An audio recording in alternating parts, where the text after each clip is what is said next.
तारों तले जिंदगी। तारों तले जिंदगी।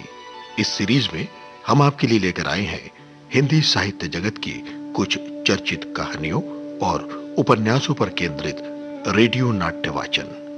आइए सुनते हैं मुंशी प्रेमचंद की कहानियों का रेडियो नाट्य वाचन। वाचन स्वर और प्रस्तुति काजल सूरी की है। कहानी एक्ट्रेस।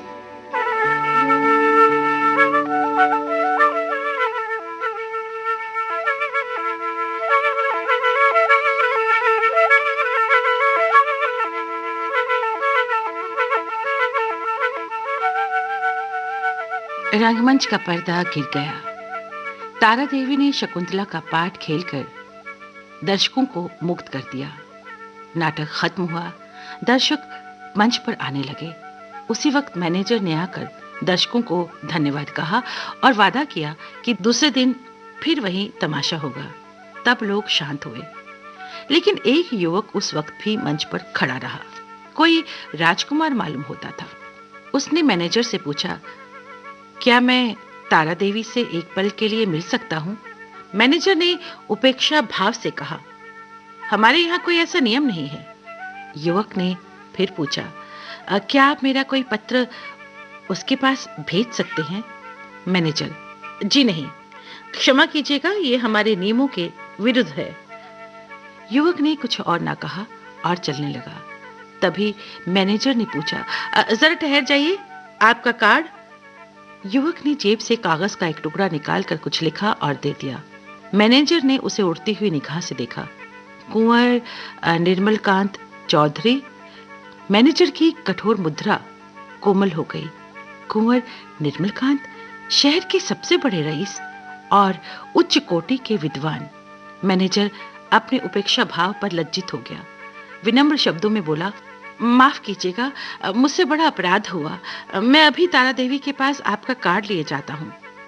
कुंवर साहब ने उससे रुकने का इशारा करके कहा, नहीं, अब रहने ही दीजिए, मैं कल 5 बजे आऊंगा। और वो चला गया।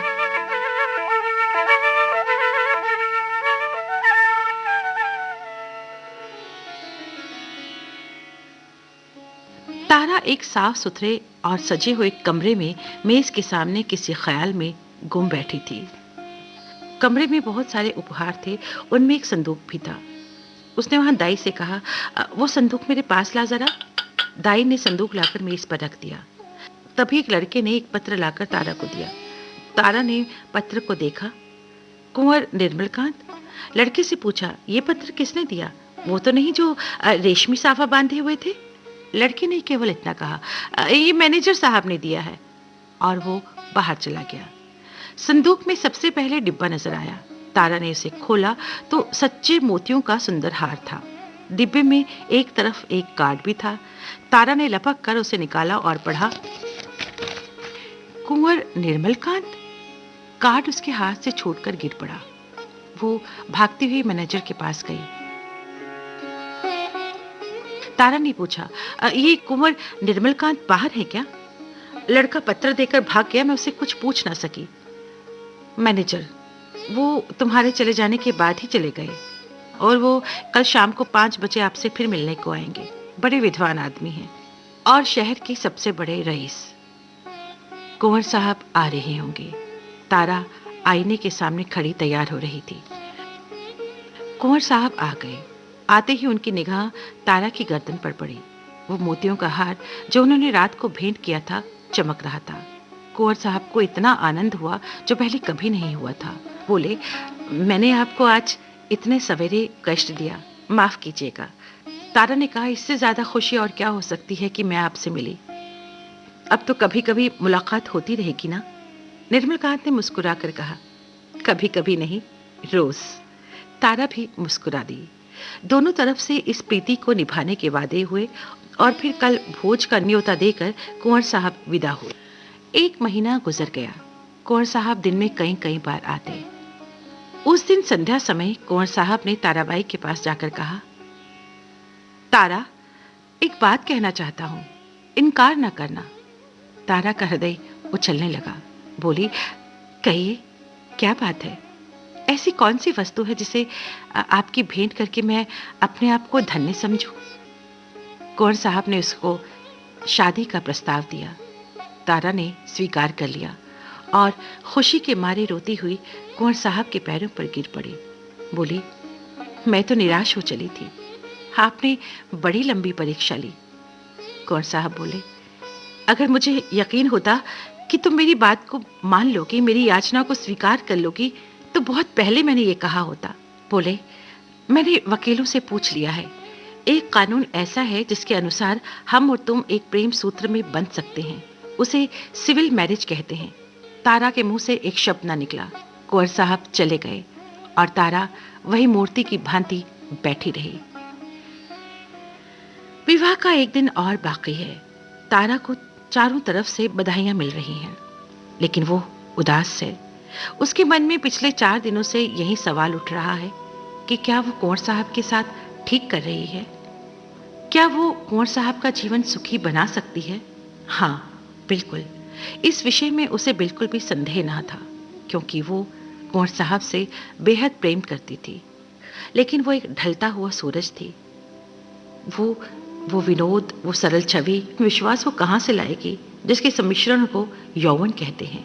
नहीं, वो कितना ही चाहे पर कुंवर साहब के जीवन को सुखी नहीं बना सकती, क्योंकि वो ढलती हुई उम्र में है। वो सोचने लगी, मैं एक रंगी हुई गुड़िया हूं, जवानी मुझसे कब की विदा हो चुकी। तारा ने घड़ी की ओर देखा। केवल 6 घंटे बाकी हैं। सुबह कुंवर साहब उसे विवाह मंदिर में ले जाने के लिए आएंगे।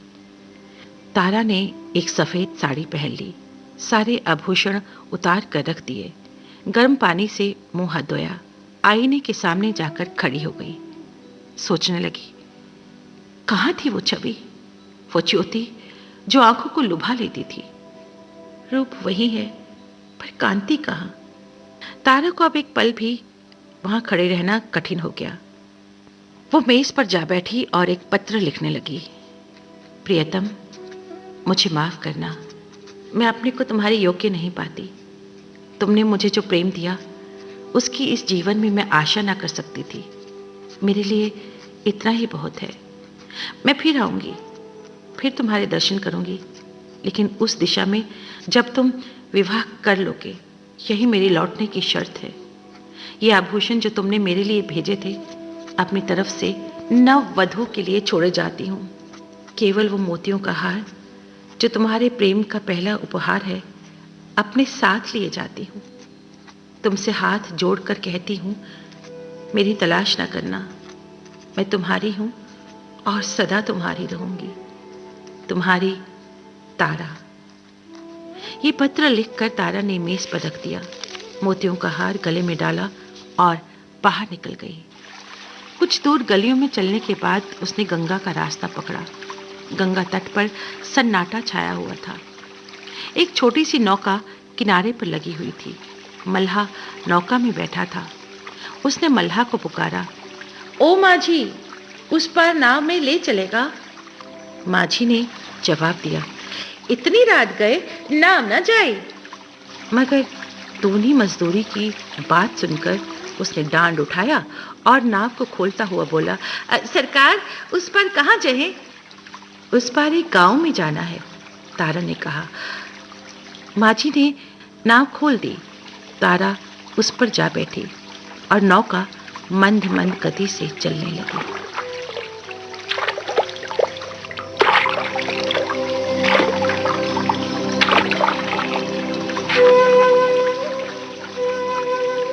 कहानी एक्ट्रेस। तारों तले जिंदगी। इस सीरीज में अभी आप सुन रहे थे मुंशी प्रेमचंद की कहानियों पर आधारित रेडियो नाट्य वाचन स्वर और प्रस्तुति काजल सूरी की थी।